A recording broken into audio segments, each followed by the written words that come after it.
오늘 우리에게 주시는 하나님의 말씀은 디모데후서 2장 1절에서 11절의 말씀입니다. 오늘은 김리아 학생이 말씀을 봉독하겠습니다.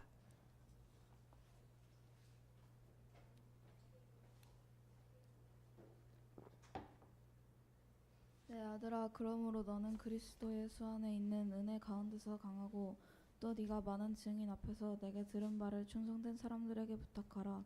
그들이 또 다른 사람들을 가르칠 수 있으리라. 너는 그리스도 예수의 좋은 병사로 나와 함께 고난을 받으라.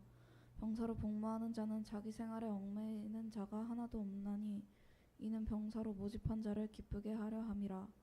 경기하는 자가 법대로 경기하지 아니하면 승리자의 간을 얻지 못할 것이며 수고하는 농부가 곡식을 먼저 받는 것이 마땅하니라.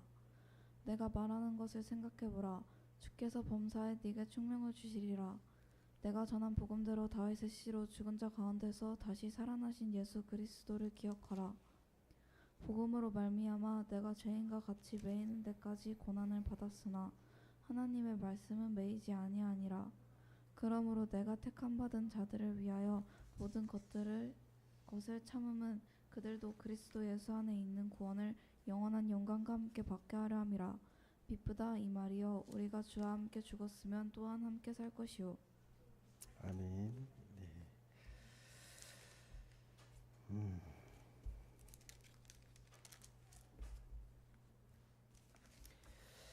오늘은 처음부터 준비된 이 하나님의 은혜라는 제목으로 같이 말씀을 나누도록 하겠습니다.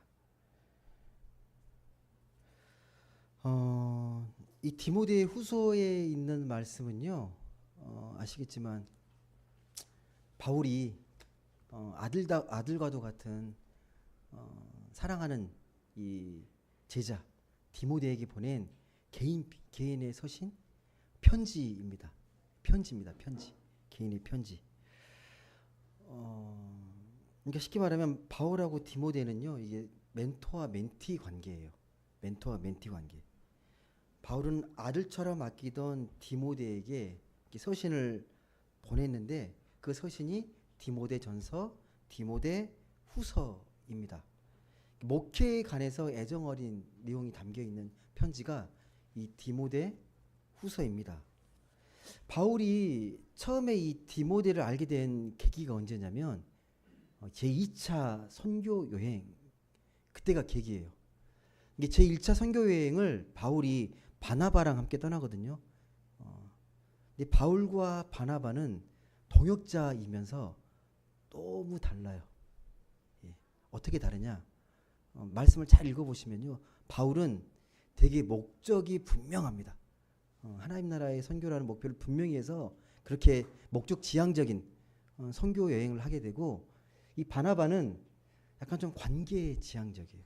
사람의 영혼을 살피고 위로하고 이해하고 돌보고.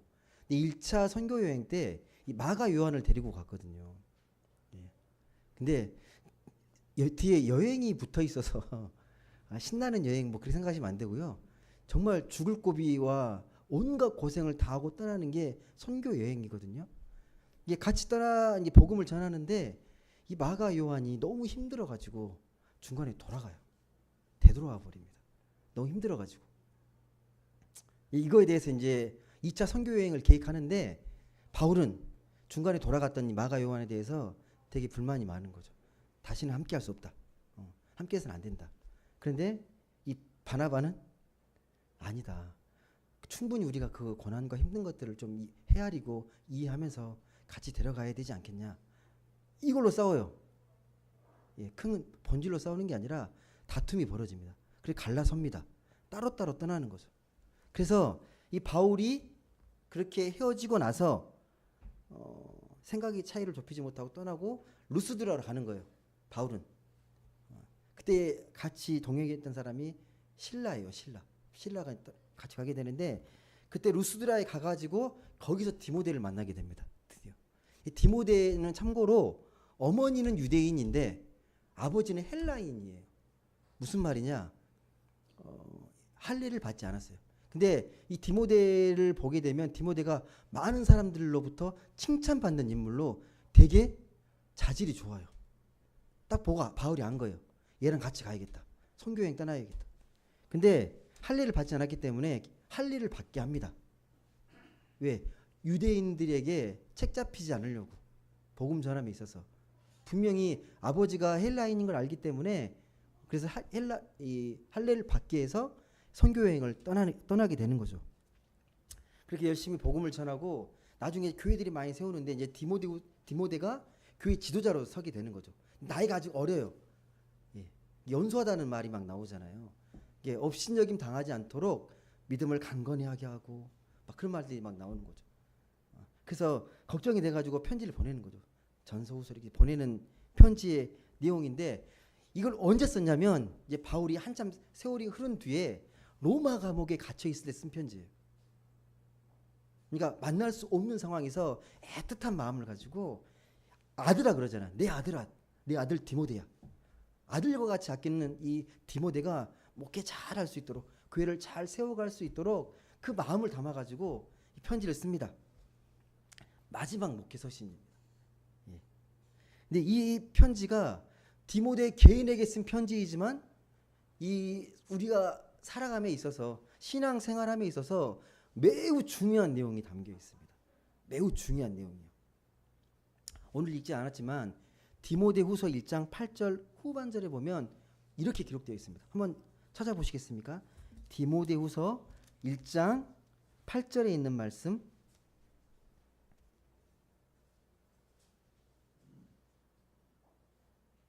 디모데후서 1장 8절 8절 말씀 같이 한번 읽어보겠습니다. 시작. 그러므로 너는 내가 우리 주를 증언함과 또는 주를 위하여 가치자된 나를 부끄러워하지 말고 오직 하나님의 능력을 따라 복음과 함께 고난을 받으라. 여러분 지금 본인이 갇혀 있다는 것을 이야기하면서 내가 갇혔다고 나를 죄인처럼 여기지 말고 당당하게 복음을 전함에 있어서 고난이 오더라도 그걸 두려워하지 말고 복음을 열심히 잘 전하라고 이야기하고 있습니다. 이게 무슨 말이냐면 여러분 하나님 믿고 신앙생활 하다 보면 고난도 함께 올 수 있다라는 걸 이야기하는 거예요. 이게 잘못 이해해서 우리가 예수 믿게 되면 고난은 전혀 없고 만사 형통하고 축복받는 인생 그것만 생각하면 그건 기복신앙입니다. 기독신앙의 본질이 아닙니다. 복음을 전하다가 또 우리가 신앙생활 하다가 얼마든지 어려움과 난관과 위기에 부딪힐 수 있습니다. 아시잖아요. 신앙생활 하다 보면 좋은 일만 있지 않잖아요. 근데 이 시대에 하물며 핍박받던 시대에 이 복음이라는 게 보통 복음이 아니거든요. 그냥 전할 수 있는 복음이 아니에요. 목숨 걸고 전해야 돼요. 목숨 걸고. 고난이 당연히 따라올 수밖에 없는 거죠. 위로하고 용기를 주고 힘을 더 주기 위해서 이렇게 간절하게 이야기하는 겁니다. 실제 바울이 그랬잖아요. 바울이 복음을 전하면서 엄청난 육체적 고난을 겪잖아요. 육체적 고난뿐만 아니라 원래 바리새인이었죠. 유대인이었죠. 유대교를 정통으로 신봉하던 사람이었는데 유대교로부터 비난받잖아요. 배신자라는 비난을 받습니다. 유대인들로부터는. 그리고 초대교회로부터는요. 사도 바울 우리에게 부르지만 당시에는 혈통적인 어떤 족보가 없잖아요. 제자로서의 사도적 권위가 없잖아요. 직접 예수 밑에서 배웠던 게 본인이 자칭 사도라고 할 뿐이지 진짜 사도라고 인정받지 못해요. 처음에는. 그래서 비난받습니다. 조롱받습니다. 자칭 사도. 네가 사도라고 불렀지. 이 혈통이 있는 족보 있는 정통성 있는 사도가 아니라고 그렇게 비난을 받습니다.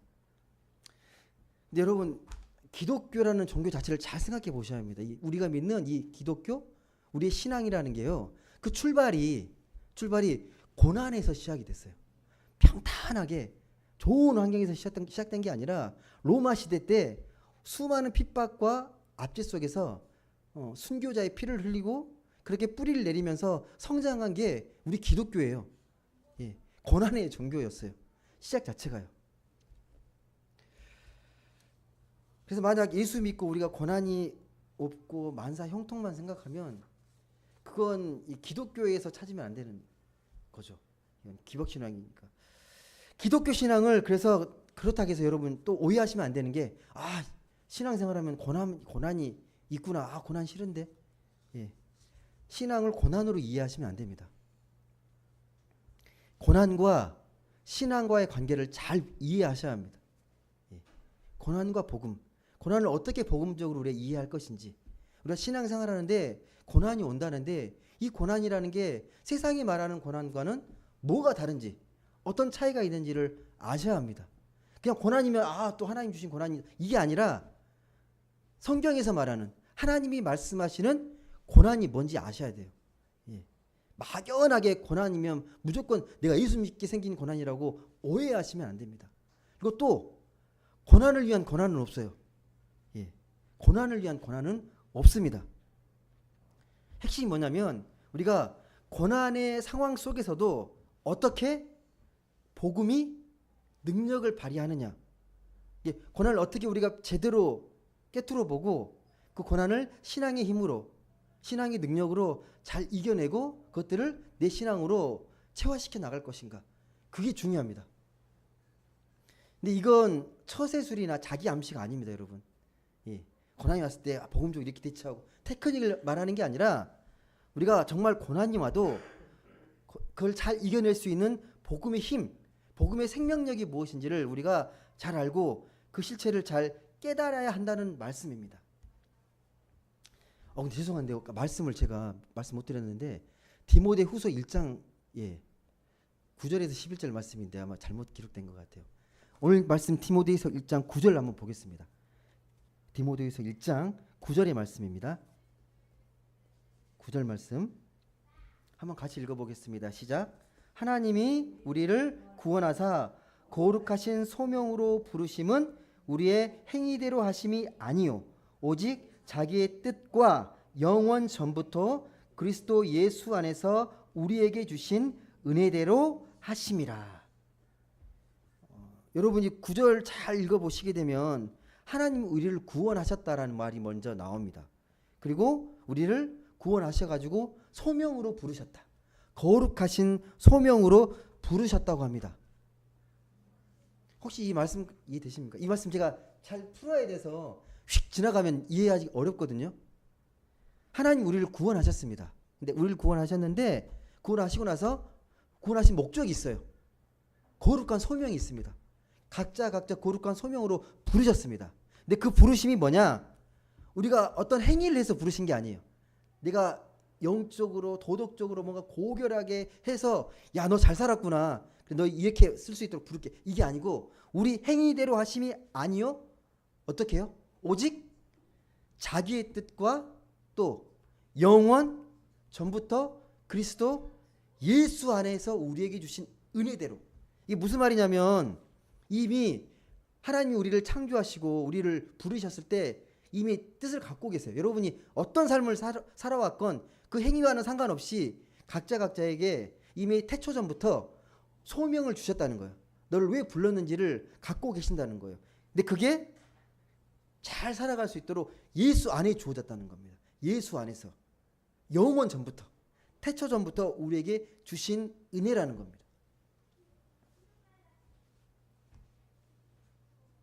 이해되십니까? 무슨 말씀인지? 9절이 되게 압축적인 말씀이어서 제가 길게 설명드렸는데, 하나님이 우리를 구원하셨습니다. 우리를 구원하셨는데 우리를 거룩한 소명으로 부르셨어요. 우리를 구원하셔가지고 너는 이렇게 살아, 거룩한 소명대로 살도록 부르셨습니다. 근데 그 소명의 의미는 여러분의 행위나 공로의 공덕에 있지 않아요. 어떤 행위대로 살아서 그렇게 살아가라는 게 아니라 이미 하나님께서 정하셨습니다. 옛날 태초 전에 영원 전부터 정하셨습니다. 근데 그 은혜가 어디에 있다고요? 그리스도 예수 안에 주어졌다라고 말하는 겁니다. 그래도 어려우실 거예요. 오늘 말씀을 좀 더 깊이 보셔야 되는데, 먼저 9절의 그 말씀에 두 가지가 대비되죠. 우리 행위대로 하심이 아니요 뭐라고요? 오직 자기의 뜻과 영원 전부터 주신 은혜다. 뭔지 아시겠죠? 행위와 은혜를 비교하고 있거든요. 하나는 우리의 행위, 또 한 가지는 하나님의 은혜. 많이 들어보셨잖아요. 우리의 구원은 어디에 있다고요? 행위에 있습니까? 은혜에 있습니까? 은혜에 있잖아요. 은혜. 이게 구절을 정리하면 이거예요. 구원은 우리 행위가 아니라 뭐라고요? 은혜로 주어진다는 거예요. 은혜로 주어진다. 쉽게 표현하면 뭡니까? 구원은 공짜다. 그냥 주어진다. 공짜라는 거예요. 뭔가 열심히 내가 행위대로 해가지고 이만큼 공덕을 쌓아서 구원의 가치가 이만큼 올라간 게 아니라 구원은 값없이 우리에게 주어진다라는 거예요. 문제는 뭔지 아세요, 여러분? 문제가 뭔지 아십니까, 여러분? 근데 그 은혜를 은혜로 느끼지 못한다는 게, 그 은혜가 공짜로 주어지니까 그 은혜가 얼마나 귀하고 가치 있는지를 몰라요. 돈 주고 살 수 없거든요. 만약 여러분이 구원받기 위해서 100억을 줘야 한다고 하면 여러분 어떻게 하겠어요? 내가 이 영원한 생명을 살기 위해서는 100억이라는 돈이 필요해요. 어떻게든 마련하시겠습니까? 그냥 죽겠습니까, 여러분? 어떻게 하실 거예요? 100억은 못 모아. 이건 상상할 수 없는, 불가능해. 포기하고 그냥 죽으실 거예요? 아니면 목숨을 걸고라도 어떻게든 100억 모아서 구원받고 영원한 생명을 얻겠습니까?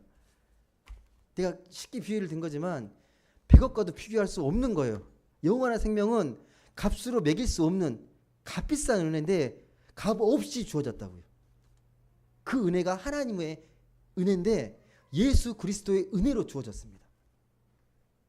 예, 다시 말씀드리지만 그 은혜를 은혜로 못 느껴요. 공짜로 주어졌으니까. 여러분 공짜로 주어지면 가치를 모르잖아요. 자꾸 이게 회비라도 내게 하고 돈 내게 하면 좀 더 돈이 아까워서라도 뭔가를 하잖아요. 근데 값싸게 주어지면 이 은혜에 대해서 잘 모른다는 거예요. 은혜에 대해서. 은혜를 모르면 어떻게 되냐면 여러분 우리 일상에서 하나님의 은혜가 얼마나 귀하고 소중한지를 모르게 되면요. 내가 하려고 해요. 내가. 신앙생활을 내가 잘해서 내가 인정받으려고 해요. 자기 스스로 뭔가를 자꾸 해보려고 하는 거죠. 근데 그렇게 애를 쓰다 보면요. 자꾸 몸에 힘이 들어갑니다. 힘이 들어가요. 자꾸. 힘이 들어갈수록 성경의 복음학은 계속 멀어집니다. 힘이 들어가면 들어갈수록. 마치 여러분 뭐 운동할 때 가장 많이 하는 게 그거잖아요. 몸에 힘 빼라고.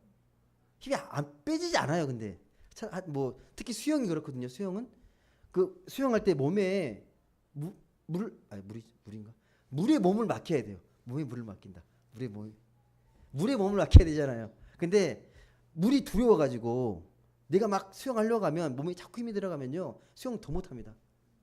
힘을 다 빼고 해야 되거든요. 수영 해보신 분들은 아실 거예요. 물에 빠지지 않으려고 몸에 잔뜩 힘이 들어가요. 진짜 잔뜩 힘이 들어갑니다. 예. 힘이 들어가면 금방 지치고 금방 지치면요. 짜증나고요. 화가 생기고요. 그리고 자꾸만 이 분노가 생기고 남을 탓하게 되고 자꾸 이 자기 의에 빠져요. 내가 의를 쌓으려고 하니까 자꾸 내 힘이 들어가니까 그게 반복되고 그러면 마음이 되게 약해집니다. 마음이 약해져서 슬픔이 생기고 절망이 생기고 좌절이 생기고 자포자기가 되고 자기 연민에 빠져요. 자꾸 내 힘으로 하려고 할 때 근데 내 힘으로 하려고 하면 할수록 복음의 생명과는 자꾸 멀어집니다. 이걸 영적으로 잘 깨달으셔야 되거든요. 그 원리를. 여러분 그렇다면 자기 신앙적으로 복음적으로 자기 행위를 따른다. 그게 뭔지 아세요, 여러분? 내가 하려고 하는 거. 그리고 우리 삶에서 그게 어떻게 나타나는지 잘 아시죠? 아실 거라고 생각합니다. 중요한 게 뭐냐면 왜 사람들은 왜 그토록 자기가 하는 행동에 그 행위에 그렇게 집착합니까? 자기가 자꾸 뭔가를 하려고 하는 그 집착하는 이유가 뭐예요? 자꾸 내가 해보려고 내 힘으로 하려고 하는 이유가 뭐예요? 거기 자꾸 집착하는 이유가 잘 생각해 보십시오. 왜 하려고 하는지. 인정받으려는 거예요. 인정 욕구입니다. 학생들이 선생님에게 인정받으려고 하고요. 어른들이 아이들에게 인정받으려고 합니다. 좀만 뭐 잘하면 부모에게 달려가서 나 이거 했다고 자랑하잖아요. 왜 자랑해요? 칭찬받고 싶고 인정받고 싶으니까. 인정 욕구가 그만큼 강합니다. 근데 인정을 받으려면 그냥 안 되잖아요. 뭔가 성과가 있고 뭔가 업적이 있어야 되잖아요. 그걸 내놔야 되잖아요. 자꾸 내가 뭘 하려고 하는 거죠. 나 이만큼 열심히 해가지고 이런 성과를 얻었어. 인정받고 싶은 거예요. 여러분 창세기에 가인과 아벨 첫 살해 사건이 나오죠. 형제간의 살해 사건. 가인이 왜 아벨을 살해한 거예요? 다른 게 아니잖아요. 하나님께 인정받지 못한 것 때문에 화가 난 거잖아요. 똑같이 제사 드렸는데 왜 나 인정해 주지 않습니까? 왜 동생 것만 인정해 주십니까? 거기 화가 나고 분노가 나서 살해를 하잖아요. 예. 하나님께 인정받지 못해서. 말씀의 표현에 보면요, 되게 디테일하게 묘사합니다. 살해할 때 뭐라고 나오냐면요, 가인이 몹시 분하여 안색이 변했다라고 나와요. 그냥 살해한 게 아니에요. 인정받지 못하면 그런 특징들이 나타나요. 예. 자기 행위를 인정받지 못하면 분노가 쉽게 표출되고 안색이 바뀝니다. 많이 느끼시죠? 인정받지 못하면 씩씩거리고 인정받지 못해서. 특히 현대인들을 잘 보시게 되면 화가 많아요. 화가 정말 급발진 정말 많이 합니다. 저기 얼마 전에 저 토요일에 그 소수원 주민 편의시설에 수영장이 있어요. 그 자유 수영하게 되면 그 몇천 원 내면 들어가서 수영할 수 있거든요. 토요일 날 제가 한 6시 반 정도 그때 가서 휘성이 데리고 수영을 하고 옵니다. 너무 컨디션을 끌어올리려고. 근데 그날은 그 휘성이가 이제 빨리 나오라 그랬는데 친구랑 그 유아풀장에서 논다고 좀 이따 나온다는 거예요. 그래서 가면 다 마치고 나와라. 나는 밖에서 이제 기다리려고 딱 기다리고 있었거든요. 되게 늦게 나오더라고요. 8시에 끝나는데 끝까지 안 나오고 있더라고요. 그래서 계속 기다렸는데 뭔 일 있나? 근데 갑자기 그 수영 안전요원이 그 구급 가방을 들고 뛰어 내려가는 거예요. 무슨 일 있어요? 막 카운터에서 막 이러니까 아니 특별한 건 아니고 그 좀 등이 찰과상 나가지고 좀 반창고 붙이면 될 것 같아요 하고 뛰어 내려가더라고요. 이게 휘성이 사건이라고 저는 몰랐죠. 누군지 아이들이 워낙 많으니까. 근데 한창에서도 일 안 나오고 그런 상황이었는데 이제 한창 이제 그 시무룩한 표정으로 이제 휘성이가 올라오는 거예요. 근데 휘성이는 멀쩡한 것 같아요. 근데 이제 와서 이제 조심스럽게 얘기하는. 저기 아이랑 놀다가 좀 다쳤다고 그 풀장에서 이렇게 서로 이렇게 밀치기 하다가 벽에 부딪혔는지 등이 좀 까졌어요. 근데 그 아이가 2학년인데 그 엄마랑 뭐 이모랑 누나랑 확 온 거예요. 이제 다쳤다는 말 듣고 제 안 좋은 말 들어보니까 그렇게 심하게 다친 건 아닌데 그래도 와셔서 확인하고 가셔야 되니까 조금만 기다리라고 그러더라고요. 가서 이제 기다리고 근데 그 상황을 저는 몰랐어요. 와서 이제 구체적인 상황들이 어떤 상황인지 몰랐는데 안전요원의 말 들어보니까 서로 놀다가 충분히 다칠 수 있고 유아풀장이니까 크게 다치진 않는데요. 부모들이 되게 민감하잖아요. 근데 상황을 모르는데 갑자기 저한테 훅 몰려오시더니 막 뭐라고 하시는 거예요. 막 화를 내고 막 뭐라고 막 하시고. 근데 딱 듣고 있는데 그냥 감정적으로 막 싸우려고 그냥 덤벼드시더라고요. 상황을 풀고 이해하는 게 아니고 막 이해를 뭐라고 하시면서 막 되지도 않는 말씀을 막 계속 하시더라고요. 근데 제가 뭔가를 이렇게 응대하면 싸움 날 것 같은 거예요. 그래서 계속 듣고 있었어요. 그래서 죄송합니다. 어쨌든 간에 죄송합니다. 죄송합니다. 한창 이렇게 하고 나서야 그때 풀리시더라고요. 그리고 이모가 좀 오셔가지고 그래도 이거 아이들이 하다 보면 그럴 수 있으니까 좀 이해하라고 그때 이제 화가 삭혀졌는지 그때서 이제 좀 차분해지더라고요. 그때 느꼈죠. 진짜 현대 이게 뭐 문제 해결이 아니라 그냥 뭐 감정적으로 막 들이받고 막 싸우려고 하시는구나. 예. 되게 기분이 좀 묘했어요. 좀 안타깝기도 하고 씁쓸하기도 하고. 제 아이가 그랬으면 어땠을까? 저는 이게 솔직히 그런 상황이면 그냥 아이들이 놀다가 다칠 수 있는 일들이니까 서로 이해하고 양보하면 될 것 같은데 이게 그렇게까지 이 잘못하면 부모 싸움이 될 수도 있는 거잖아요. 충분히 그럴 수 있겠더라고요. 다른 말씀이 들리는 게 아니라 현대인들이 막 화가 많아요. 예. 막 그냥 감정적으로 문제 해결보다 그냥 감정을 표출하고 막 싸우려고 막 덤벼드는 것 같아요. 혹시 여러분은 그런 거 경험해 보신 적 없습니까? 예, 저는 이제 최근에 경험해 본 거라서 그렇구나 많은 걸 느꼈습니다. 하지만 여러분 여하튼 간에 구원은 다시 말씀드리지만 우리 행위에 있지 않습니다. 은혜로 주어집니다. 은혜로. 근데 그 은혜는 영원 전부터 예수 안에서 우리에게 주어진 거예요. 그 은혜라는 게요. 태초 전부터 예수 안에서 주신 은혜입니다. 태초 안에서. 태초 전부터 예수 안에 주신 은혜라는 거예요. 그래서 요한복음 1장 1절도 그렇게 나오잖아요.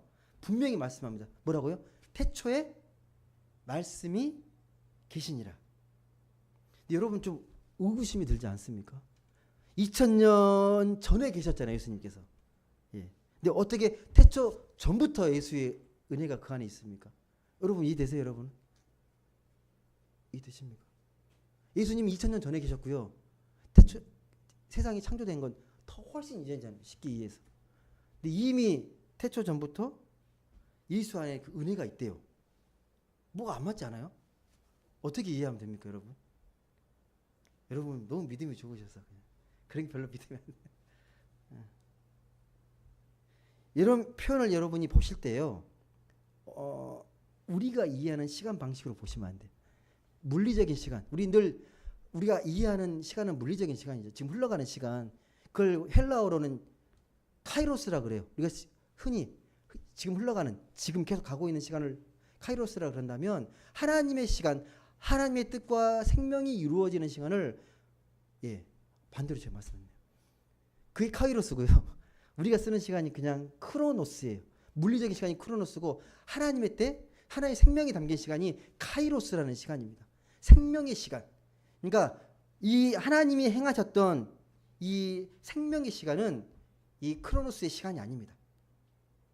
예수께서 생명이 완성됐다라는 말은, 생명이 그로부터 완성이 됐다는 말은 우주 전체가 예수 안에서 완성됐다는 의미이기 때문에 물리적으로 이해하면 절대 이해가 안 되고요. 예. 예수 안에서 생명이 완성되는 것, 그러니까 전체가 완성된다는 것은 생명의 시작이 영원 전부터 있었다는 걸로 이해를 하셔야 돼요. 이게 참 어려운 건데, 예. 그런 의미에서, 영적인 의미의 생명이 완성되는 시간, 그 시간입니다. 예수에게서 생명이 완성됐다는 말은 무슨 뜻이냐면, 그 말씀이 10절에 나오거든요. 예수에게 생명이 완성됐다. 오늘 말씀 10절에 기록이 되어 있습니다. 디모데후서 1장 10절입니다. 같이 한번 읽어보겠습니다. 시작. 이제는 우리 구주 그리스도 예수의 나타나심으로 말미암아 나타났으니 그는 사망을 패하시고 복음으로써 생명과 썩지 아니할 것을 드러내신지라. 무슨 말씀인지 알겠습니까, 여러분? 이제는 우리 구주 그리스도 예수의 나타나심으로 말미암아 나타났으니 그는 사망을 패하시고 복음으로써 생명과 썩지 아니할 것을 드러내셨다. 무슨 말씀입니까, 여러분? 예수가 오심으로써 어떻게 됐다는, 죽음과 사망이 패했다, 끝장났다라는 거거든요. 복음으로써 생명과 썩지 아니할 것을 드러냈다. 한마디로 예수님이 죽음의 세력을 폐기 처분했다, 끝장냈다라는 말입니다. 비유적으로 이런 거예요.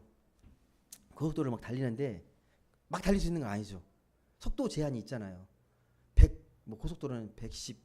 그 넘어가면 벌금 물고 법을 위반하는 거잖아요. 근데 그런 속도 제한이 폐지된 거예요. 죽음이 마치 우리를 올가맸던 것처럼 이제 사망이 우리를 올가맸던 것들이 다 폐지돼 버린 거예요. 완전하게. 그 사실을 예수가 죄와 죽음의 문제를 극복하고 생명을 완성했다라고 말을 하는 거예요. 이제는 죄와 죽음의 그 사망의 권세에 우리가 매이지 않고 예수 그리스도의 생명의 권세, 사랑의 권세, 이제는 자유함을 누릴 수 있게 됐다는 거예요. 더 이상 그의 종 노릇하지 않고 생명의 주인 노릇하게 됐다는 거예요.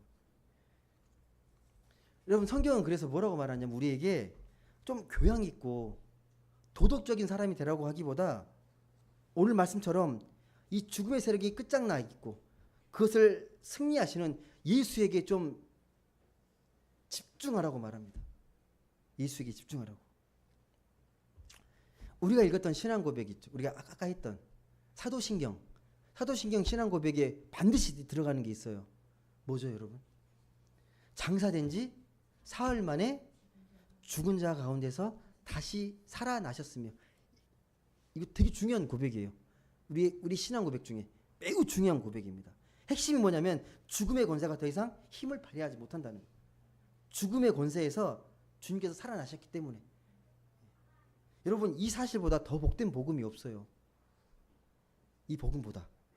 죽음의 문제가 해결되지 않으면 여러분, 인생의 다른 문제는 절대 해결되지 않습니다. 거기서부터 시작이 되는 거예요. 죽음의 문제를 극복해야 여러분의 신앙이 온전해지고 진짜 신앙의 문제가 풀리기 시작합니다. 이렇게 말씀하시죠. 예수를 믿어도 죽는 건 분명한 사실이지 않냐. 죽잖아요. 또 분명히. 나이 들면 아프고 병들고 약해지잖아요. 그리고 살아가면서 인생에 많은 실패를 합니다. 많은 실수를 해요. 예. 잘 하려고 하는데 자꾸 실수를 해요. 예. 계속 실수하고 시행착오를 겪습니다. 또 교회 안에서요. 신앙생활을 정말 잘하고 싶은데 자꾸 넘어지거나 또 부족해서 그래서 또 여러 가지 힘든 경험들을 하게 됩니다. 그러다 결국 죽어요. 인간의 육체는 죽습니다. 이걸 과학적으로 뭐라 그래요? 우리의 육체는 지구의 원소로 해체된다라고 이렇게 하죠.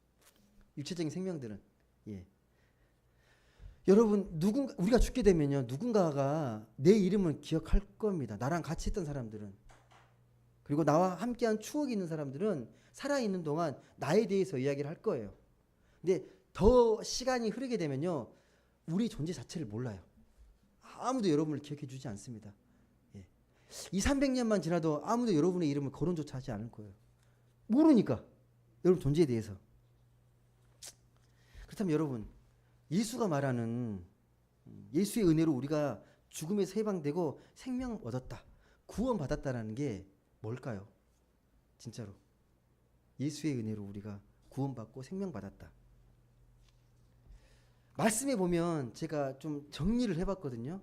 말씀을 통해서. 이런 의미일 거예요. 여러분 다 아시는 건데, 당장은 죽어도 나중에 다시 썩지 않은 신령한 몸으로 살아난다. 믿으시죠? 예, 죽게 나면. 또 우리가 육체는 비록 썩어져 없어지지만 우리의 영혼은 죽지 않는다. 내 안에 예수의 그 생명의 능력, 사랑의 능력이 충만하면 죽음의 현실을 극복할 수 있다. 이해되십니까? 우리는 구원받은 생명으로 하나님의 나라를 세상의 삶으로 실현해 나간다. 예수님을 통해서 죽음에 대한 두려움을 극복하면서 우리는 세상을 살아갈 수 있다. 이런 의미 아닌가요?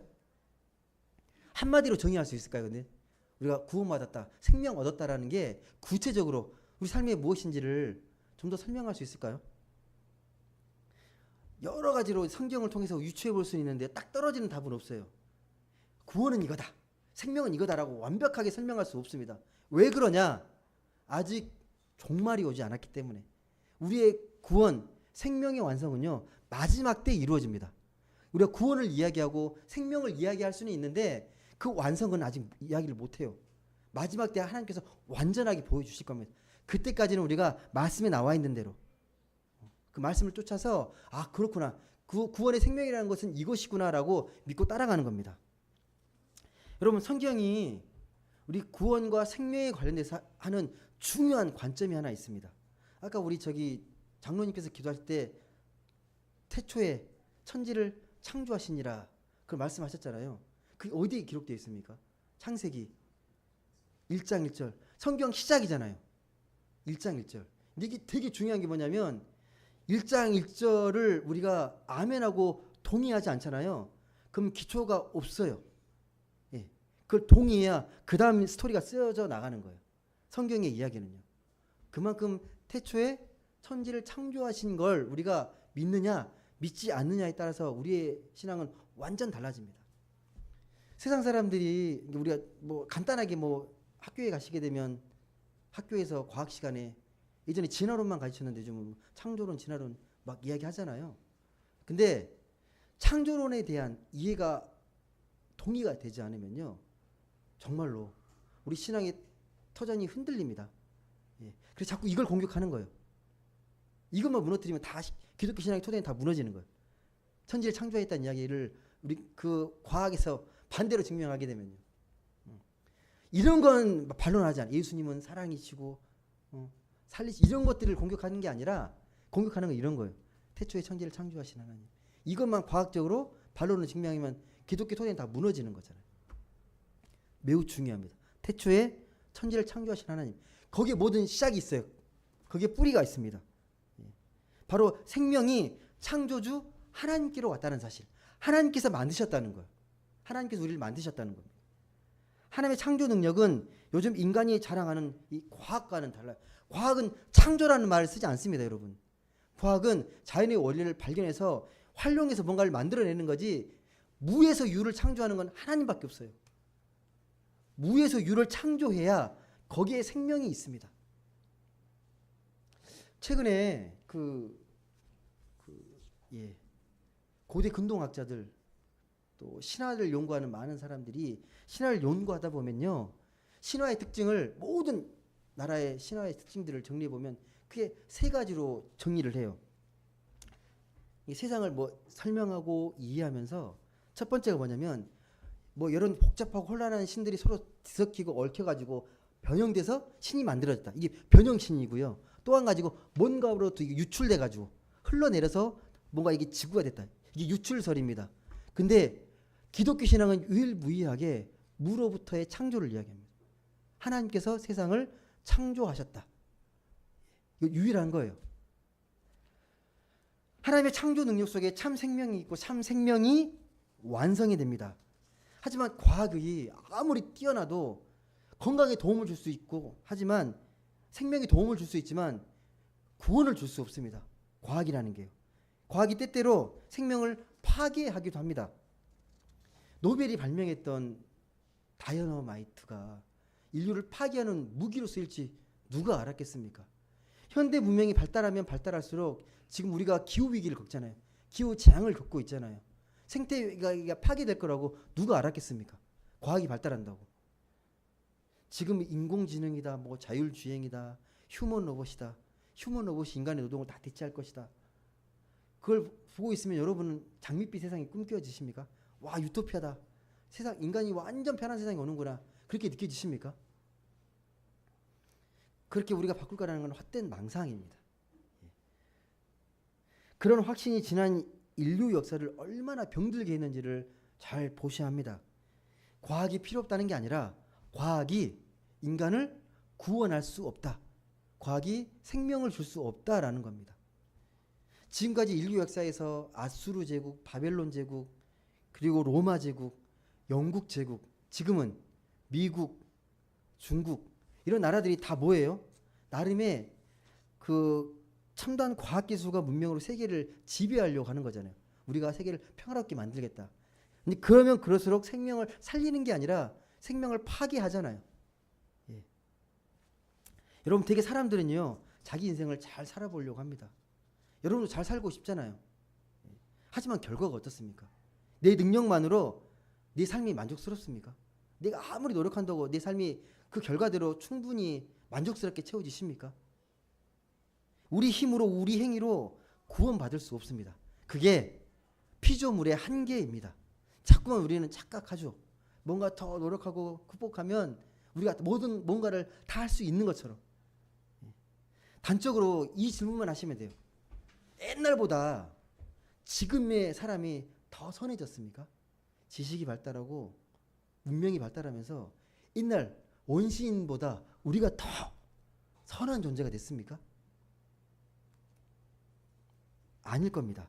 여러분, 오직 세상을 생명으로 창조하신 하나님만이 생명을 완성할 수 있습니다. 초기 기독교회는 그 길이 예수라고 믿었습니다. 예수를 믿어야 생명이 있고 구원이 있다고 믿었습니다. 그 길이. 예수를 믿어야 진짜 구원이 있다고. 당시 로마가 말했던 로마의 교황이나 또 유대인들이 말했던 율법의 구원이 있는 게 아니라 예수를 믿어야, 예수를 통해서 그 길에 이르러야 참 생명이 있고 참 구원이 있다고 믿었던 사람들이 초기 기독교인들이에요. 그 신앙의 고백들이, 그 신앙의 전통과 유산이 오늘 우리에게도 이어진 겁니다. 이 말씀이 여러분 좀 와닿지 않으면요, 구원의 그 생명력이 많이 약해지신 겁니다. 예. 여러분 삶에서 가장 견디기 힘든 것이 여러분은 뭐라고 생각하세요? 삶에서 가장 견디기 힘든 것? 통계를 뽑아보면 여러분 뭐가 나오는지 인생에서 가장 힘든 것 1번, 2번, 3번, 4번, 5번 경제적인 어려움 뭐 여러 가지 쓰잖아요. 1번이 뭔지 아십니까 여러분? 외로움이에요. 외로움을 가장 견디기 힘들어합니다. 책 2018년도에 영국에서는 아시죠? 그 외로움이 개인의 마음의 병이 아니라 사회적인 병이라고 인식하고 외로움부 장관을 임명했거든요. 2018년도에 점점 그게 확산되는 추세입니다. 그러니까 그 외로움은 질병이라는 죽음의 질병이라는 거예요. 그 외로움이라는 게. 왜 그런지 아시죠? 외로우면 고독하게 되고 자기 고립, 자기 소외를 느껴요. 그리고 점점점 내가 소멸되어 가는 걸 느낍니다. 이게 죽음하고 되게 가까워요. 그 외로움이라는 게요. 예. 죽는 순간에도 여러분 그렇잖아요. 죽는 순간에도 가족이 친한 친구가 함께 할 수 없습니다. 아무리 친한 친구도 죽음을 동행해 주진 않습니다. 예. 근데 초기 기독교인들은요. 죽는 그 순간에도 하나님이 함께 하신다. 임마누엘 되신 하나님이 함께 하신다라고 고백했던 사람이. 임마누엘이 나와 끝까지 함께 하시는 하나님이시잖아요. 그걸 믿고 고백했던 사람들입니다. 예수님을 통해 임마누엘 되신 하나님을 경험했기 때문에 그들이 그렇게 수많은 핍박과 어려움 속에서도 주님을 버리지 않고 담대하게 복음을 전하고 죽음을 두려워하지 않았습니다. 죽음이 끝이 아니라는 걸 알았기 때문에. 죽는 그 순간에도 주님이 나와 함께 하신 걸 알았기 때문에 임마누엘 되신 하나님을 고백했습니다. 말씀을 맺겠습니다. 여러분 예수를 통해 우리를 구원하신 그 하나님의 은혜는요. 세상이 시작되기 전부터 예비된 너무도 놀랍고 신비스러운 은혜입니다. 태초 전부터 준비된 하나님의 은혜, 그 은혜에 우리가 조금 더 깊이 묵상하고 감격해야 합니다. 대단하지 않습니까? 우리가 뭐길래 우리가 이렇게 먼지만도 못한 존재를 태초 전부터 하나님의 놀라운 계획 속에 예수 그리스도의 은혜 속에서 우리를 계획하셨다는 거예요. 우리의 존재를. 이를 알고 믿는 사람의 영혼은 생명의 기쁨이 있습니다. 생명의 기쁨이 충만할 수 있습니다. 부디 우리 모두는 이런 하나님의 은혜를 깊이 깨달으면서 진정한 생명의 기쁨과 참 평안을 누리면서 주님이 주신 그 시간들을 행복하게 살아내기를 주님의 이름으로 간절히 소망합니다. 기도하겠습니다.